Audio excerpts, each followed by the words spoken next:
Ассалаумағалейкум тігінші ханымдар, каналыма қош келдіңіздер. Бүгін сіздерге осындай қос инемен жұмыс жасауды көрсететін боламын. Мен осындай трикотаж бұйымдарын шетін өңдеуге арналған тіге аламыз. Мінекей, артында осындай зигзаг тәріздес тігіс болады. Енді инемізді ауыстырамыз. Ол үшін мына инені алып тастаймыз. Қос инемізді саламыз. Мына домалақ жағы өзіңізге қарап тұру керек. Мінекей, мен салып алдым. Енді жібімді өткізетін боламын. Оң жаққа біреуін, сол жаққа біреуін саламыз.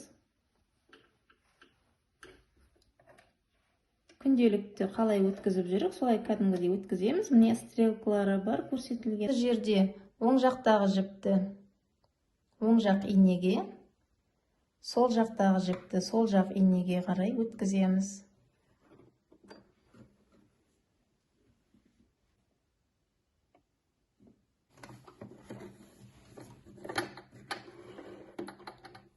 Осылай үш жіпті шығарып, артқа қарай жібереміз. Менде трикотаж матасы, двухнитка, жақсы созылады. Осы матаны қазір тігіп көреміз. Инемен шетін түйреп алдым, оң жағынан тігеміз. Көп жағдайда бұл тігісті футболканың шеттерін, бұйымның шеттерін тігуге арналады. Бисмилля.